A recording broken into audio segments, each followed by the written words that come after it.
Okay, we're on now. So, my name is Charlie Bowman. I'm a member of the Environmental Justice Task Force of the Western New York Peace Center. And today we're out in front of National Fuel's headquarters and protesting the pipeline that they want to build in Erie County and Niagara County. And I'm talking with Kimberly Lemieux with the Pendleton Action Team.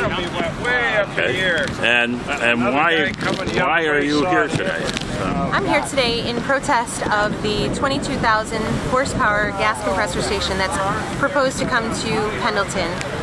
Within 500 feet of a brand new subdivision and a pipeline that's going to go within, oh goodness, 50 feet of existing homes where it's actually going to cut through to connect to the compressor station. It's also sited right next to an active gun club, and the above ground pipes will be less than 1,300 feet from the active gun range. And do these compressor stations emit a lot of pollutant particles and gases? They do. Some of the most obvious is, of course, the methane, which connects to our global warming and climate change that we're already under. But it also has the chemical benzene, which is known as that Tonawanda Coke chemical in Erie County. In addition to that, we are talking mostly about formaldehyde, we're talking about toluene, xylene, but we're also talking about particulate matter 2.5 micrometers, which certainly gets into the deepest parts of our cells to really change our cell structure. Okay. It's also linked to autism. Yeah, and benzene is a very well-known cancer-causing agent at very low concentrations. Yes. So this benzene emitter and particulate emitter is going to be fairly close to the Star Point High School. To the central school, it actually houses 3,000 students and staff every day. It will be about 2.8 miles to the north. But in addition to that, there's also the Cambria compressor station, which is on Lockport Junction Road, which is less than 3 miles from the school as well. So we're talking about a cumulative effect. Okay, yeah, and the winds blow from the southwest. Predominantly, yes. And sometimes from the south. So Starpoint and those 3,000 people are going to be at risk over the coming years.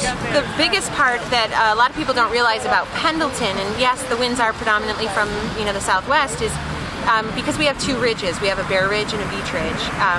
The Killian Road location actually is a bowl, and what happens is there's always a temperature inversion. We have some really low-lying clouds that really hang in that area, which the 60-foot chimneys are really going to keep that cloud cover is going to keep those emissions from those 60-foot chimneys low to the ground. We have evidence of that, and we know about that even from the London smog. Right.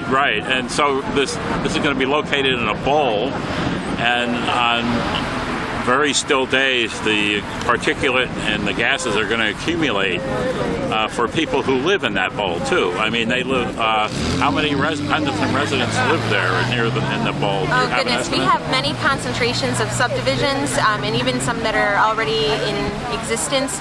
Some that are actually being built right now. We have a 19-home subdivision, like I said before, 500 feet away from the compressor-like location. But it also not only affects Pendleton, it also affects Wheatfield, which has some additional subdivisions up and coming as well. Yeah.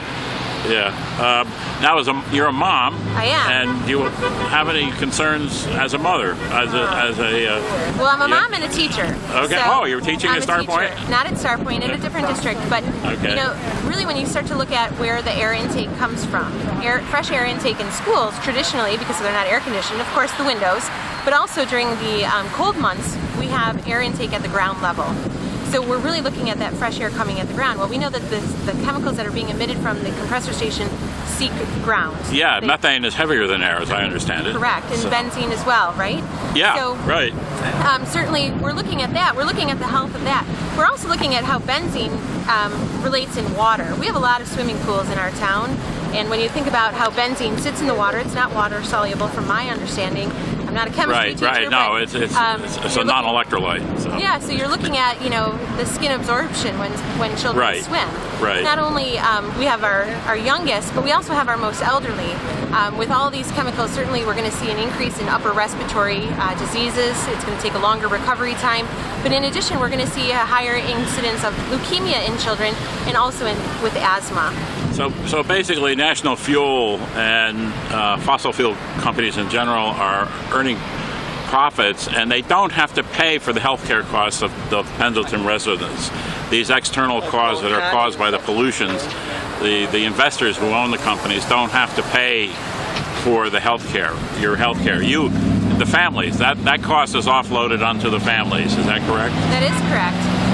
As part of our FERC documents and part of our FERC e-comments that we have filed, we've actually requested a $10 million grant for healthcare, or not a grant, a health trust set up for the residents of the town of Pendleton.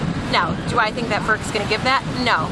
But you know what? We're very cognizant of the cost factor that's going to fall onto our families. Not only on the health factor, but also in our property values, which FERC says that it's not going to affect, but we absolutely know in other communities it has. Every small community in the country should be doing that, or the world. I mean, it's an enormous gift to National Fuel that they don't have to pay for your healthcare problems, your costs. So, well, thank you very much, Kim. And where can people get more information? I mean, can they go out on the internet and find your stuff? Yes, we actually have a Facebook page. It's Pendleton Action Team on Facebook. You don't have to be a subscriber. You just have to go on to read. You only have to have an account to post. But you can also find us on our website, pendletonactionteam.com. Oh, thank you very much. Thank you. Right.